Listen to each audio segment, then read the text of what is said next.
Good morning, students. In this video, we are doing exercise 2.1 of maths with question number 2. So let's start with our question number 2. Question number 2 is arrange the following in descending order. So हमें जो numbers दिए हैं, मतलब जो हमें fraction number दिए हैं, हमें इन्हें डिसेंडिंग ऑर्डर में अरेंज करना है. What is the meaning of descending order? So descending orders वो होते हैं जिसमें हम क्या करते हैं, नंबर्स को. सो डिसेंडिंग ऑर्डर का मीनिंग क्या होता है? जैसे कि डिसेंडिंग ऑर्डर आपका हो जाता है, डिसेंडिंग ऑर्डर आपका हो जाएगा ग्रेटर टू स्मॉलर. ओके, सो मतलब सबसे पहले बड़ा नंबर, फिर उसके बाद जैसे आपका हो गया 5, देन 4, फिर 3, फिर 2, फिर 1. तो ये आपको इस ऑर्डर में अरेंज करना है. तो लेकिन हमें तो यहाँ फ्रैक्शन नंबर में दिया है. फ्रैक्शन नंबर ना तो यहाँ पे लाइक फ्रैक्शन है ताकि हम आसानी से बता सके कि कौन सा नंबर बड़ा होगा. यहाँ तो ऊपर भी जो न्यूमरेटर है वो भी डिफरेंट है, डिनोमिनेटर्स भी डिफरेंट है, तो हम कैसे पहचानेंगे, है ना. सो हम लोग उसके लिए क्या तरीका होता है, अगर आपको याद हो आपने 6th क्लास में भी फ्रैक्शन नंबर को अरेंज किया था असेंडिंग डिसेंडिंग ऑर्डर में, तो हमें सबसे पहले क्या करना होगा कि जो भी डिनोमिनेटर्स होते हैं, सबसे पहले हम डिनोमिनेटर को लाइक फ्रैक्शन में चेंज करेंगे. ठीक है, मतलब हमको डिनोमिनेटर्स को, जितने भी डिनोमिनेटर के नंबर है, जैसे 9 हो गया, 3 हो गया, 21 हो गया, इन सभी नंबर को पहले हमको सेम नंबर में कन्वर्ट करना होगा. तो उसको कन्वर्ट करने की जो मेथड होती है वो क्या होती है, हम पहले एलसीएम निकालेंगे. जैसे मैं आपको यहाँ पे बताती हूँ. क्वेश्चन नंबर 2 का फर्स्ट हो गया आपका 2/9, 2/3 एंड 8/21. तो जितने भी आपके जो डिनोमिनेटर्स गिवन है, डिनोमिनेटर्स को हम लोग अगर हमको लाइक नंबर में चेंज करना तो हम क्या करेंगे, जितने भी डिनोमिनेटर सबसे पहले हम उनका एलसीएम लेते हैं. तो हम एलसीएम 3 से लेंगे. 3 के टेबल में 9 कितने टाइम आता है, 3 टाइम में. 3 3 जा 9, 3 1 जा 3, 3 7 जा 21, अगेन 3, क्योंकि यहाँ पे 3 है तो 3 1 जा 3, फिर 1 अब 7. तो 3 के टेबल में नहीं आता तो 7 एज इट इज राइट करेंगे. फिर अगेन 7 1 1 एंड 1, 3 3 जा 9,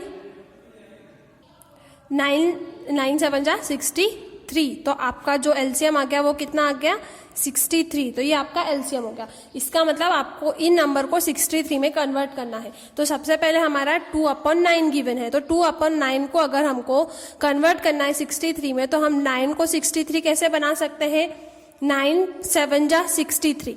ठीक है, तो ये आपका 63 तो हो गया, मतलब डिनोमिनेटर तो हमने 63 कन्वर्ट कर लिया. लेकिन अब आपको ये रूल भी पता है कि जिस नंबर से हम डिनोमिनेटर में मल्टीप्लिकेशन करते हैं, सेम उसी नंबर से हमें न्यूमरेटर में भी मल्टीप्लिकेशन करना होता है. तो ऊपर हमारे पास 2 गिवन है, तो 2 में हम 7 से मल्टीप्लिकेशन करेंगे तो क्या हो जाएगा, 2 7 जा 14. तो मतलब आपका 2/9 अब किस नंबर में कन्वर्ट हो गया है, 14/63 में. नेक्स्ट नंबर आपको 2/3 गिवन है, तो आप फिर 3 को 63 बनाने के लिए क्या करेंगे आप.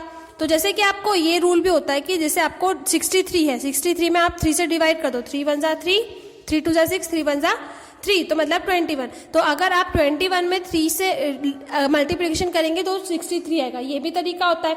और या फिर नहीं तो आपको पता भी होना चाहिए, क्योंकि जैसे यहाँ मुझे पता है कि अगर मैं 3 में 21 से मल्टीप्लिकेशन करूंगी तो 63 आ जाएगा. तो 63 आ ही गया. तो 21 में ऊपर भी मल्टीप्लिकेशन करेंगे, 2 1 जा 2, 2 4 जा 4.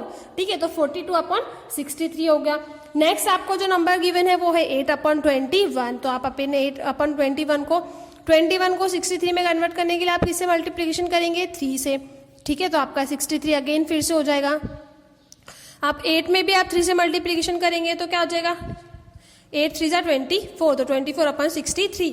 So now your number will be 14/63, 42/63 and 24/63. तो अब आप इन नंबर्स को देख के बता सकते हैं कि कौन सा नंबर बड़ा है, क्योंकि 63 मतलब जो डिनोमिनेटर गिवन है वो तो सारे सेम है. न्यूमरेटर में जो सबसे बड़ा नंबर है वो क्या है, 42. तो इसका मतलब 42/63 पहले आ जाएगा, देन 24/63 आ जाएगा, उसके बाद लास्ट में सबसे छोटा नंबर 14/63 आ जाएगा. अब इनके लिए जो इनके जो रियल नंबर्स थे, जो रियल फ्रैक्शन नंबर थे, वो अगर हम राइट करें तो 42/63 2/3 के लिए है, 2/3. फिर आपका हो जाएगा 8/21, then 2/9. So here your number is arranging in descending order.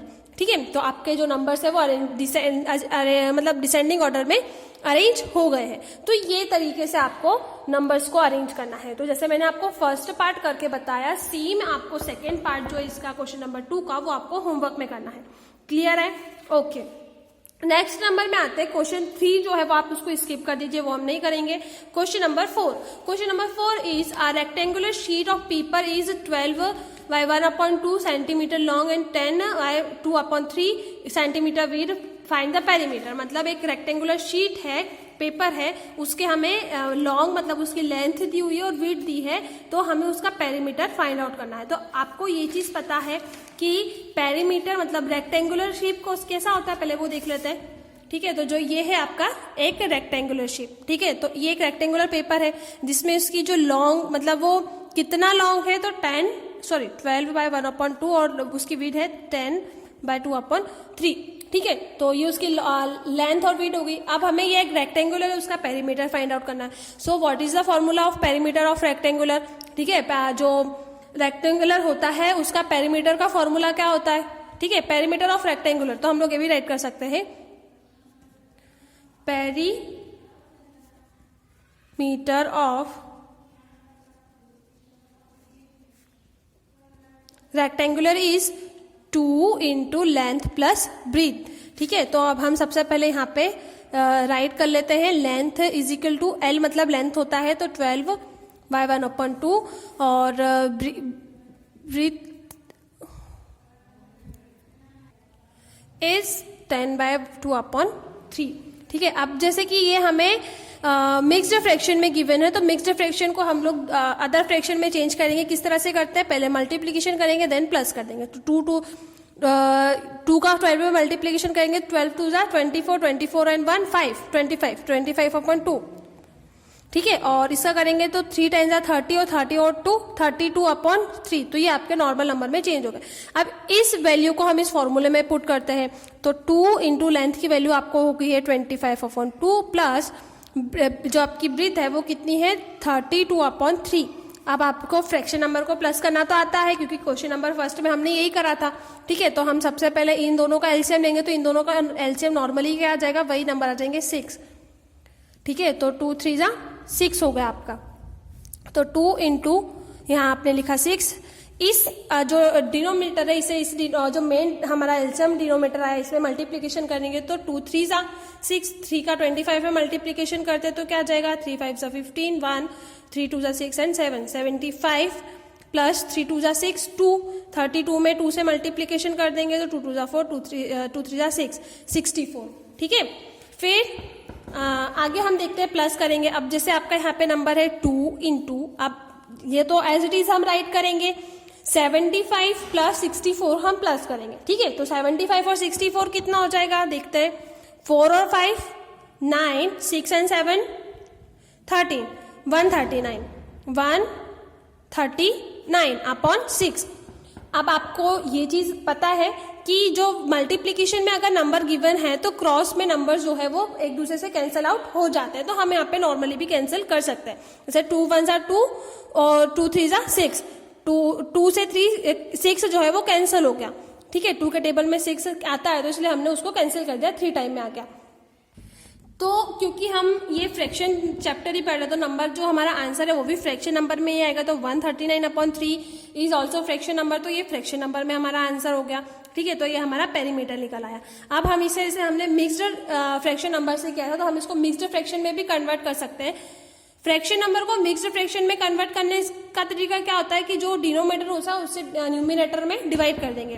तो 3 से 139 में डिवाइड करते हैं अगर, तो क्या आ जाएगा 3 4 जा 12 1 और 9, तो 19 हो गया। ठीक है, तो आपका जो डिनोमिनेटर होता है वो तो एज इट इज हम राइट करते हैं। ठीक है, जो हमारा रिमाइंडर होता है हम उसे आगे राइट करते हैं, जो हमारा आंसर होता है वो हम ऊपर राइट करते हैं। तो 19 3 जा जो भी होगा उसका आंसर, उसमें हम 4 को प्लस करेंगे तो 139 आ जाएगा। तो आपका ये नंबर इसमें चेंज हो जाएगा। सॉरी, ये यहाँ पे जो है ये और डिवाइड हो सकते हैं ना, जैसे 19 है तो 3 के टेबल में 18 भी तो आता है ना, 3 6 जा 18, तो हमारा जो लास्ट हमें सबसे स्मॉलेस्ट रिमाइंडर आने तक उसको डिवाइड करना है। तो हमारा अब आया 1, तो अब हमारा यहाँ पे आ जाएगा जो रिमाइंडर है वो 1 हो रहा है, और तो जो आंसर होता है वो हम आगे राइट करते हैं, ये बात आप ध्यान रखेंगे, है ना। और जो डिनोमिनेटर होता है वो हम एज इट इज राइट करते हैं, जो रिमाइंडर होता है हम उसको ऊपर राइट करते हैं। सॉरी मैंने पहले गलत बताया, तो अभी आप इसको फिर से ऐसा इस तरह से ध्यान रखेंगे, ठीक है। जो हमारा आंसर होता है हम आगे राइट करेंगे, जो रिमाइंडर होता है वो ऊपर होगा, ठीक है। तो ये हो गया क्वेश्चन नंबर 4। तो क्वेश्चन नंबर 4 हो गया है। अब क्वेश्चन नंबर 5 में आपको फाइंड करना है एक रेक्टेंगुलर जो कि यहाँ पे गिवन है, इसका ये रेक्टेंगुलर BCED का पेरीमीटर और इस ट्राइंगल का पेरीमीटर। ट्राइंगल के पेरीमीटर में आपको जितनी भी उसकी साइड्स दिए उन सभी के नंबर्स को प्लस करना है, ठीक है। तो ये आप क्वेश्चन में करेंगे, और ये वाला भी जो है आपका क्वेश्चन है होमवर्क में, तो ये होमवर्क जरूर करेंगे आप। Okay, thank you.